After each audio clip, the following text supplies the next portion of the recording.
رحلة النهاردة غير أي رحلة تانية هتعيشوها بمعافرة ومع بطلنا اللي بتبدأ قصته لما يكمل 10 سنين عشان يعرف الفئة بتاعته، والناس كلها متحمسة خصوصا إنه ابن أميرة السيف وسيد السحر، فالكل مستني الفئة الأسطورية بتاعته. بس قبل ما نبدأ ما تنساش اللايك والسبسكرايب ويلا بينا. بطلنا إيريل بعد اجتماع مع أسرته وأخته الكبيرة قبل ما يتوجهوا لاحتفال الفئات اللي كل طفل بيتم منحه فئته فيه، بيكون هو الوحيد الهادي فيهم. هما بيتكلموا وبيسرح بخياله وبعدين بيتوجهوا لمكان الاحتفال، وبيبدأ الكاهن بيقول لهم اتقدموا واحد ورا التاني من اليمين للشمال، وبيخرج اول واحد وبيقف قدام الكاهن، فالكاهن بيحط ايده على دماغه وبيقول له حديد ومطرقه شايفهم؟ الولد بيقول له ايوه، بيقول له انت حداد، فبيفرح الولد لانه زي ابوه. وبيكمل الكاهن تحديد فئات كل الاولاد لحد ما يوصل لايريل، وقبل ما ايريل يطلع اخته بتقول له ان سلالتك بتاثر على فئتك فاكيد هتحصل على فئه عاليه. ولما بيتوجه ايريل عشان يطلع الناس كلها بتقول هو ده ابن اميره السيف وسيد السحر، اكيد محدش هينسى العيله دي، هو ابنهم فاكيد هياخد فئه عاليه. الكاهن بيقول لايريل غمض عينك وبيحط ايده على دماغه،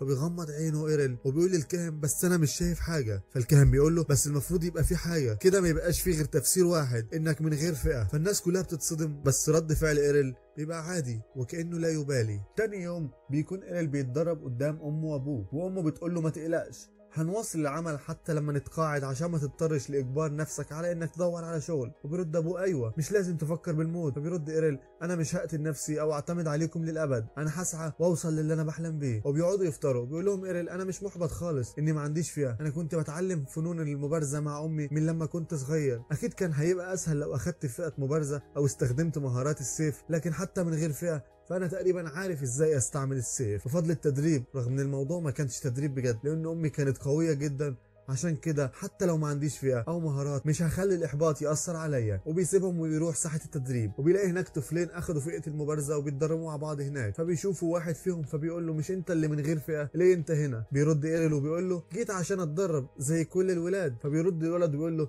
احنا مبارزين زي ما انت عارف فمش محتاجين نتدرب، احنا جينا بس عشان نختبر مهاراتنا وهنقدم لك عرض توضيحي يا فاشل. وبيبداوا يتقاتلوا قدامه. فبيقيم ايريل الوضع وبيكلم نفسه ان اول مهاره بيتعلمها المبارزين هي فن المبارزه الاساسي، بيخليهم مقاتلين كويسين لحد معين. فبيقاطعهم ايريل وبيطلب ان حد فيهم يبارزه، فبيضحكوا عليه وبيقول له من غير فئه عايز يبارز مبارز مش هيبقى ليك اي فرصه. بيرد ايريل وبيقول له اعتقد اني هكون منافس جيد. فبيتعصبوا، وواحد بيقول له انت فاكر انك اقوى مني؟ يلا نتبارز، بس قبل ما نبدا انت عندك الحمايه المقدسه صح؟ فبيقول له ايريل ايوه ما تقلقش. بيكمل الولد كلامه فبيقول له يعني اقدر اضربك براحته ومش هتموت؟ بيقول له ايريل ايوه وتاكد انك مستعد لنفس الموضوع. ويبدا القتال، وبيكون ايريل بيدافع كويس واللي قدامه مش قادر يهزمه، فبيطلب من صاحبه انه يتعاون معاه. فبيتخطى ايريل ضربته من ورا وبيرجع يهجم عليهم وبيوقعهم الاثنين، وبيقول لهم واضح اني فزت. فالاثنين بيعترضوا وبيقولوا له ده ما يتحسبش، انت استنيت لما قللنا من حذرنا، ما ينفعش تبقى الفايز. فبيتدخل طفل من بره شعره احمر بيقول لهم وقفوا ده،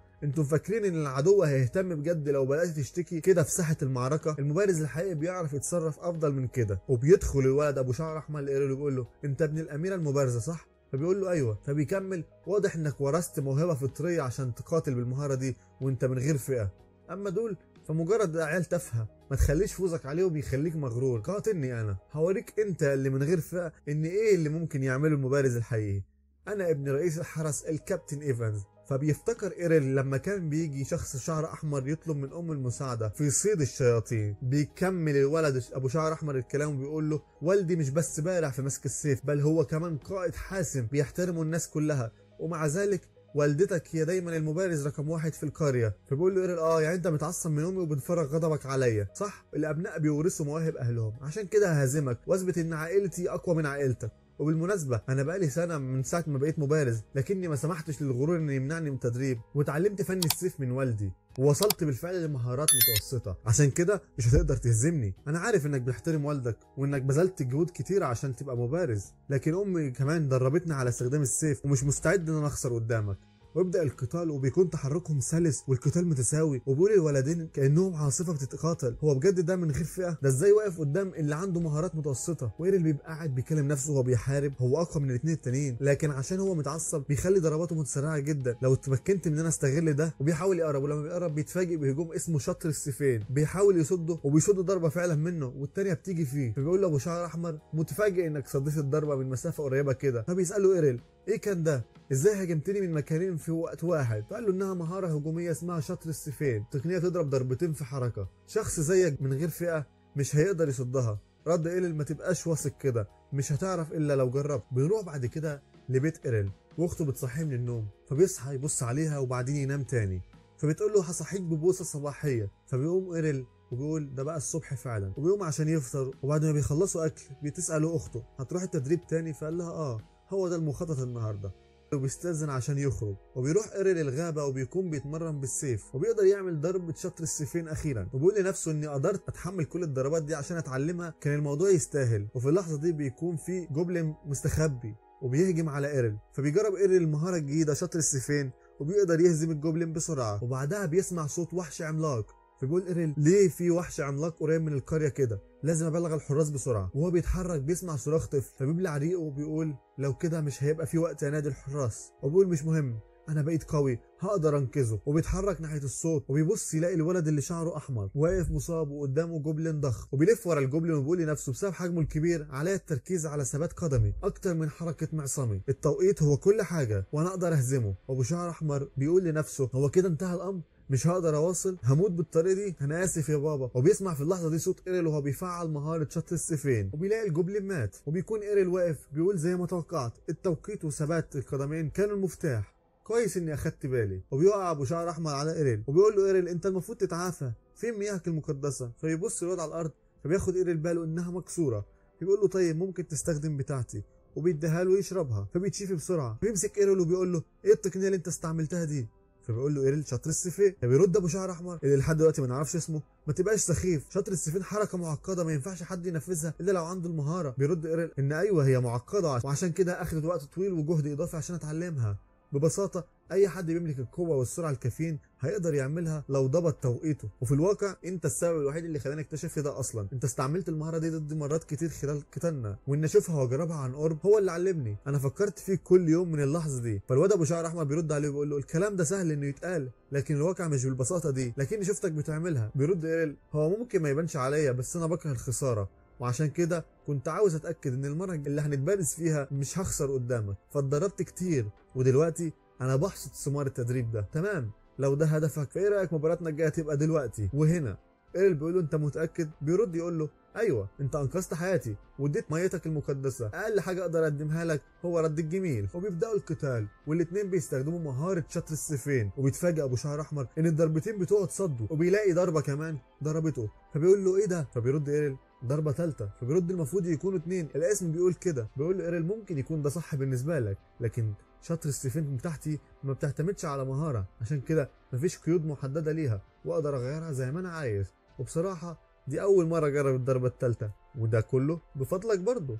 فبيتعصب ابو شعر احمر بيقول له المفروض انك من غير فئه، ازاي تقنيتك اقوى مني، انا المبارز الحقيقي. فبينفخ ايريل وبيقول له يعني عاوز تختبر مين الاقوى تاني؟ فبيرد ايوه، ممكن ما يبانش عليا لكني بكره الخساره، اتعلمت السيف من والدي وما ينفعش اخسر خصوصا قدام خاسر زيك من غير فئه، اكيد سيفي اسرع من سيفك. وبيبدا القتال وفعلا بيحاول يصد الضربه الثالثه لكنه بيفشل وبيقع على الارض. وبيسال ايريل اللي بيوجه السيف لوشه عشان يعلن هزيمته ازاي كان سيفك اسرع المره دي؟ انت كنت بتتهاون معايا قبل كده؟ فبيرد ايريل ابدا، زي ما قلت لك كله بفضلك، لما شفت شطر السيفين بتاعتك تاني عدلت قوه ضربتي وطورتها. وبيسيبه ويمشي. وبعد كام يوم وايريل قاعد مع اهله، امه بتقول ان ابن ايفانز انطلق لمدينه بريسيجيا النهارده. فبيسال ايريل ايه هي بريسيجيا؟ قالت له امه دي مدينه السيوف، كنت بشتغل فيها قبل ما اتجوز وكنت بقاتل في النقابات هناك. فبيصرح ايريل بانه عاوز يروح هناك. بننتقل لمشهد سينمائي جميل، عربيه بتقل بعض المسافرين في وسط الطريق، وسواق العربيه بيقول لهم اعزائي المسافرين المحطه الجايه بعد ما نعدي الجبل هي بريسيجيا مدينه السيوف. وبنعرف ان اتنين من الركاب، واحده مبارزه سيفين والتاني محارب همجي، ودي من الفئات المتقدمه. فبيقول لهم سواق العربه ان انتم حتى بين الفئات المتقدمه ففئاتكم اقوياء بشكل خاص.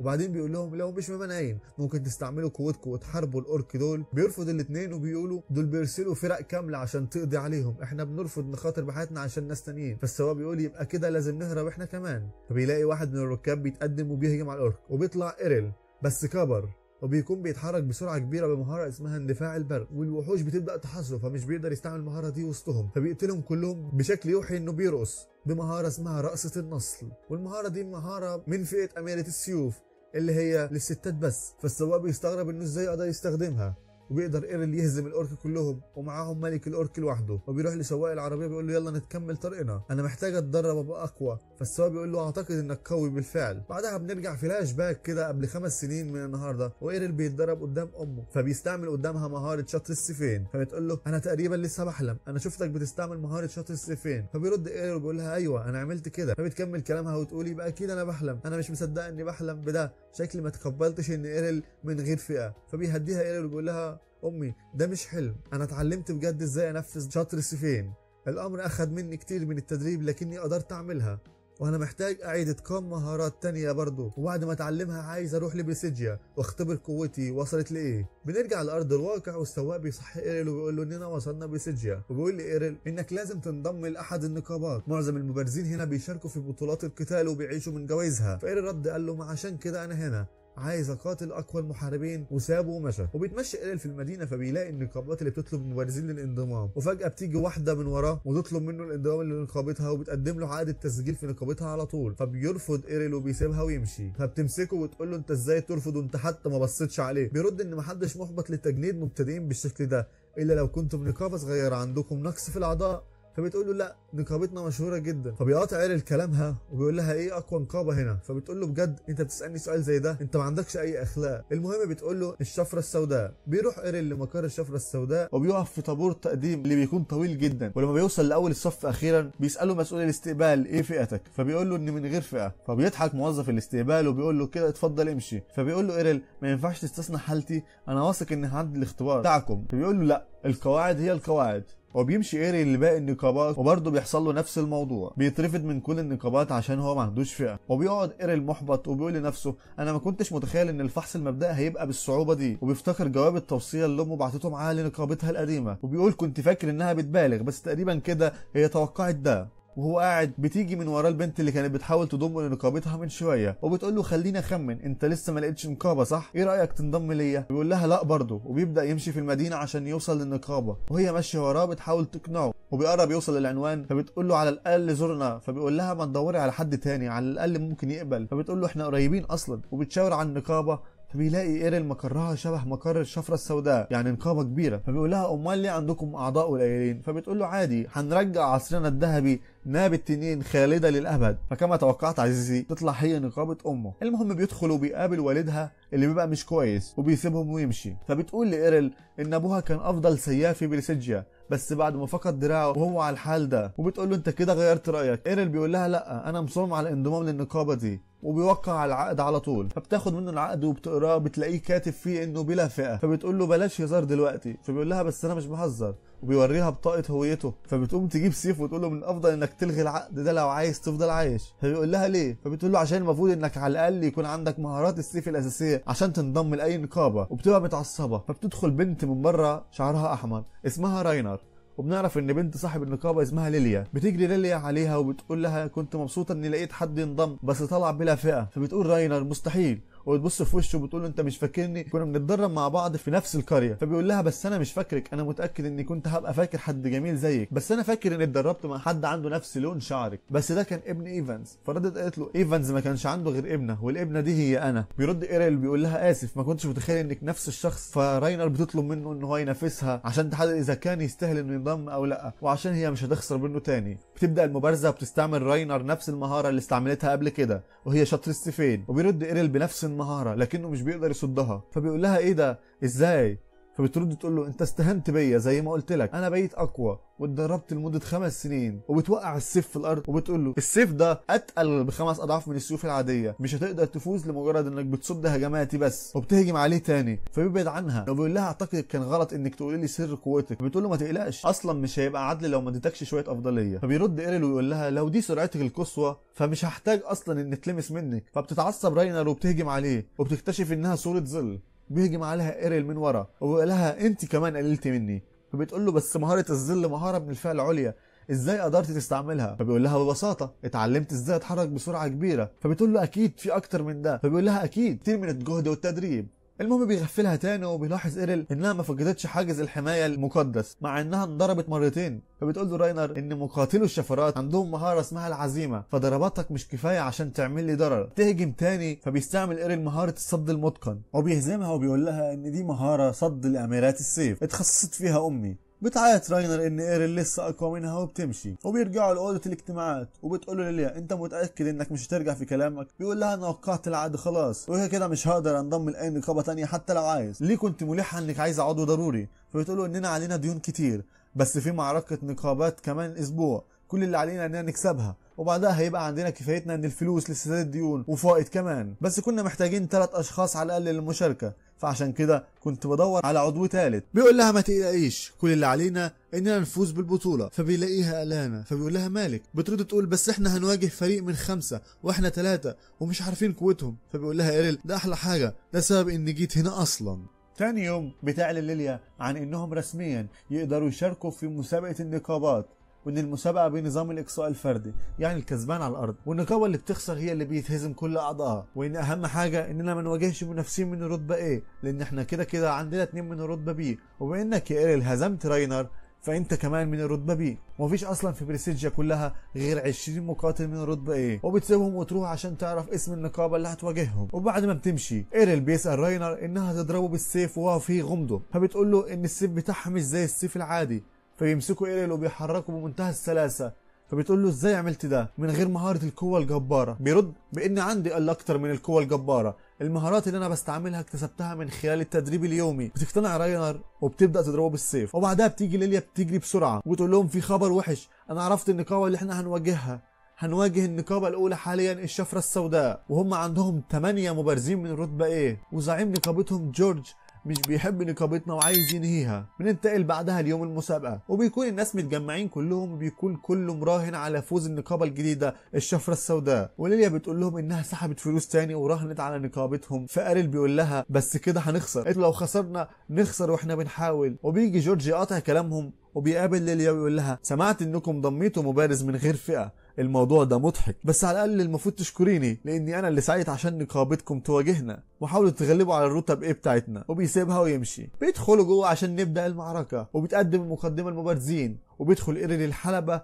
وبتقدمه على انه من غير فئه، وبينزل قدامه رتبه ايه والناس كلها مصدومه ان في حد جاي يقتل نفسه وهو من غير فئه. بتبدا المبارزه وبيهجم على ايريل بطعنه خطيره وبيبقى فاكر انه هزمه لانه فعلا بيطعنه، بس بيكتشف انها نسخه ظل. بيضرب اللي وراه وبتبقى برضه نسخه ظل، بيلاقي 3 ظل وبيقربوا يهاجموه بيصدهم، وبيلاقي ايريل هجمه وطعنه وبيقول له انا الحقيقي اما ال3 التانيين هم نسخ. بيقول له 3 نسخ مستحيل وهو بيقع في الارض.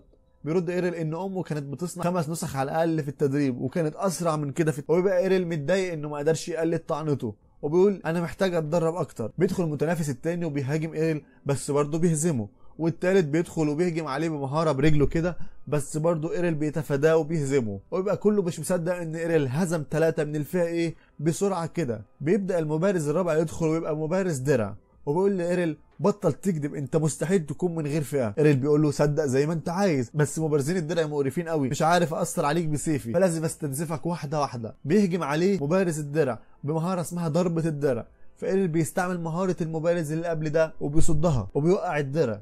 بيقول له انت ازاي استعملت المهاره دي؟ بيرد ايريل قلدتها بس كانت ضعيفه، وبيستعملها تاني فبيضربه. بيقول له بس ده مش ممكن. بيرد ايريل بيقول له في مهارات عايزه تدريب متقن بس برضه في مهارات اقدر اعملها من اول مره زي مهارتك كده. وبيروح يمسك الدرع وبيهجم عليه وبيهزمه بمهارته. الناس كلها بتتصدم وبيبقوا خايفين ومش مصدقين انه من غير فئه وبيطلبوا بطرده. فبتقوم المنظمه بعرض بطاقه هويته على الناس كلها، فبيتصدم الناس اكتر انه فعلا من غير فئه. بتبدا المباراه الاخيره وبيدخل ساموراي الحلبه بيقرب من الكتانه بتاعته. ايريل بيقول لنفسه لسه ما سحبش سيفه بس انا حاسس بالخطر، من الخطير اني اقرب منه. فبيقول له الساموراي انت كويس على فكره وذكي عشان مش عايز تقرب، كانت خطتي ان اخليك تقرب مني وانهي الموضوع بهجمتي القاضيه. بيبدا ايريل يقرب واحده واحده. فبيقول له غريب انت عرفت خطتي بس قررت تحفر قبرك بنفسك. بيرد ايريل اننا مش هنتحرك من مكاننا لو انا اللي ما بداتش الهجوم، وكمان عايز اشوف مهارتك. بيرد بيقول له بس ده مش ممكن، اللحظه اللي هفعل فيها مهارتي انت هتبقى على التراب. بيقرب ايريل اكتر وبيقول لنفسه انا هبدا بنسخه مني، وبعدين بيقول لا الراجل ده هيفهم على طول انها نسخه. بيقرب اكتر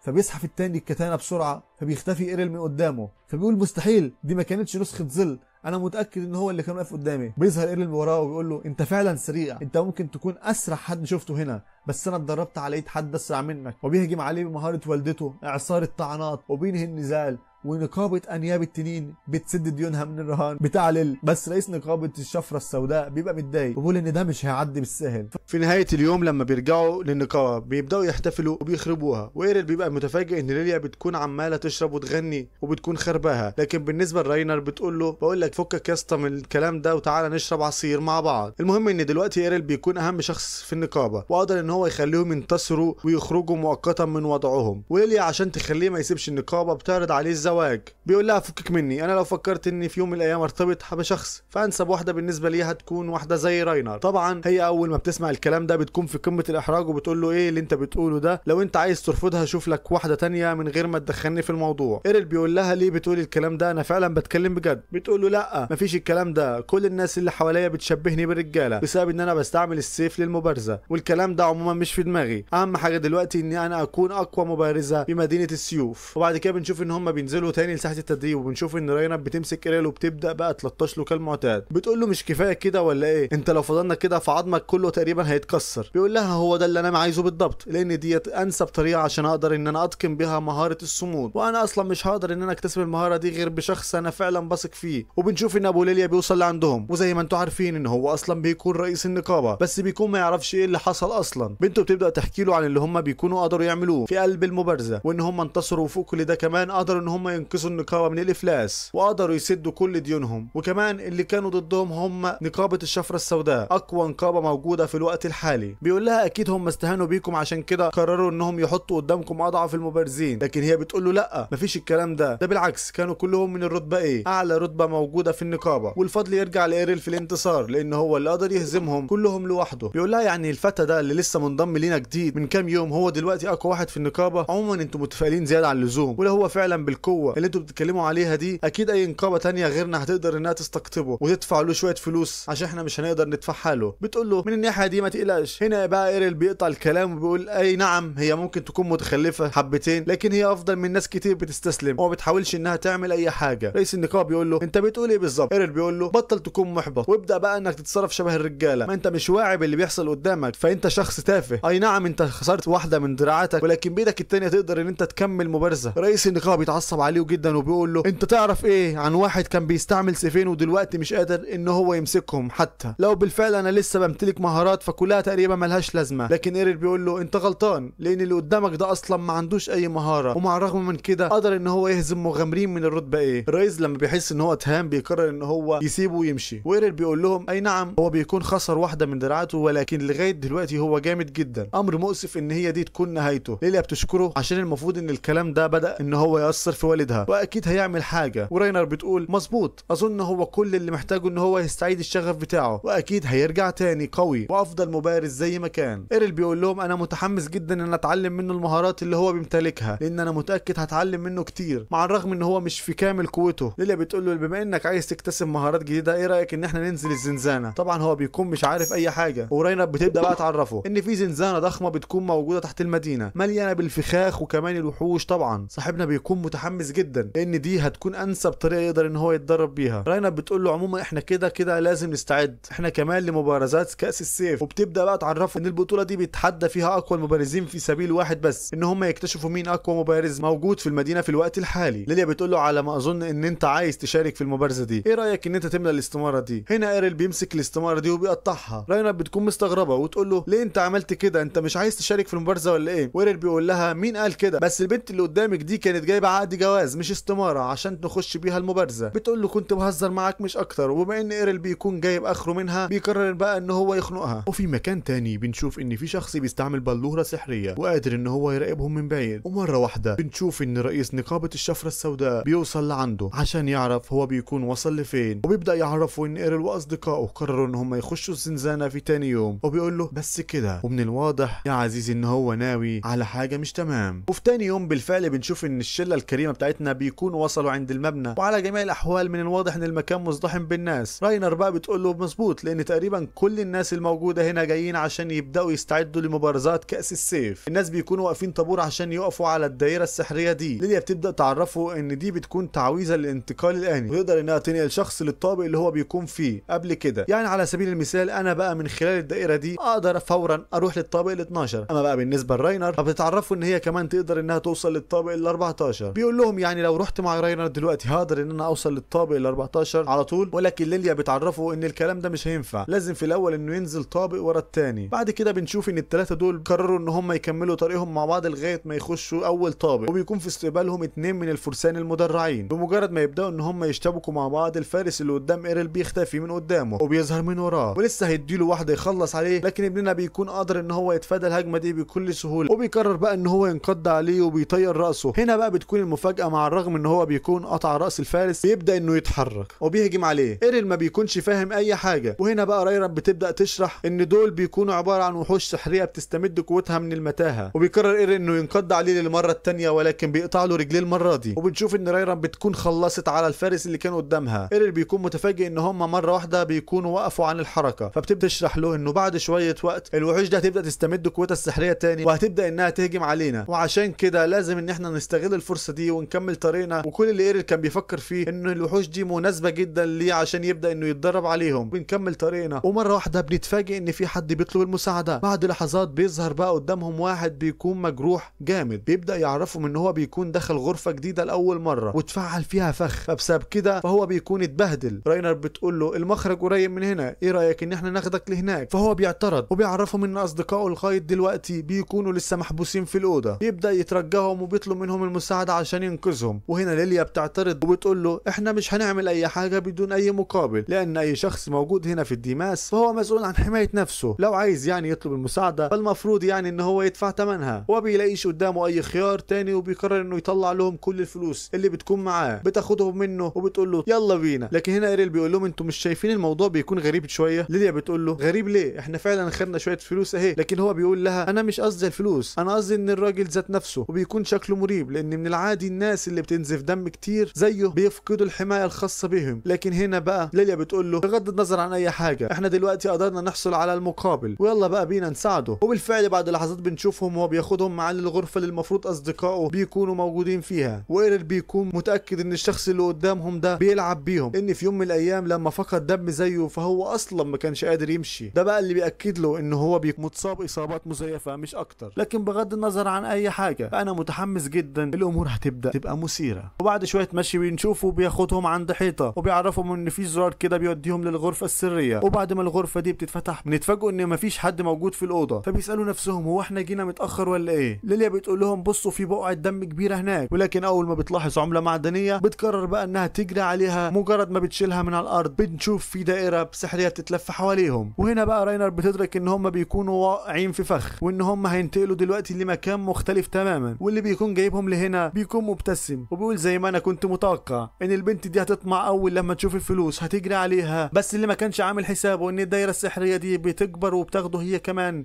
بالمره. ومره واحده بنشوف ان في ضوء شديد بيظهر في المكان، وبمجرد ما بيختفي بيتفاجئوا ان هم بيكونوا موجودين دلوقتي في مكان مختلف تماما. ولما بيبص حواليهم مش بيكون في اي مخرج. راينر بقى بتقول له ان انا دخلت الديماس كتير قبل كده، ولكن المكان ده اول مره اشوفه. في الغالب هو بيكون اعمق من الطابق 14 اللي انا وصلت له. وبنشوف اللي بيكون جابهم للمكان ده بيكون عمال يصيح في الزاويه. هنا بقى ليليا بتقوم وتقول له انت لازم تفصل لنا كل اللي بيحصل ده. لكن مجرد ما بتقوم بتشوف انها بتزق العمله الذهبيه بتاعتها لنص الغرفه وبتفعل فخ جديد، وبيعرفوا ان هو امرهم يجيبهم للمكان ده عشان يوصلوا لمكان الفخ العملاق ده وما يقدروش ان هم يهربوا منه. مره واحده بنشوف ان في فارس مدرع بيظهر قدامهم، بيتضح ان هو بيكون عباره عن وحش مصنف من ملك السيوف وبيمتلك مهاره متقدمه. ده بقى اللي بيخليهم متفاجئين لانهم كانوا مفكرين الوحوش دي عباره عن اسطوره مش اكتر. ايرل بيتاكد ان الشخص اللي قدامهم ده هيهجم عليهم، فبينزل بقى ليليا لتحت. وبالنسبه للهجوم بنشوف ان هو حرفيا بيدغدغ المكان. طبعا ما فيش ولا واحد فيهم بيكون فاهم اي حاجه، وايرل بيفسر لهم ان المهاره اللي بيكون استعملها دي هي ضرب الرياح. فجاه بنشوف ان الفارس اللي قدامهم ده بيختفي وبيظهر قدام ايرل وبيهجم عليه وبيخبطه في الجدار. ايرل بيكون متحمس للقتال لان هو بيكون قادر يتصدر المهاره دي بمهاره الصلابه. بعد ما الفارس ده بيبعد عنه وبيقول لهم لهم ان دي تعتبر فرصه مثاليه عشان اقدر ان انا اختبر قدراتي. هو مش بيستنى اصلا يسمع منهم الكلام، وبيبدا ان هو ينقض على الفارس ده، ويبدا بقى انه يهجم عليه بهجمات متتاليه، واللي معاه بيكونوا مندهشين من سرعته. وبدون اي مقدمات بنشوف ان الفارس ده مره واحده بيبدا ان هو يفعل الهاله بتاعته، وبيخلي كل اللي قدامه يركع على الارض.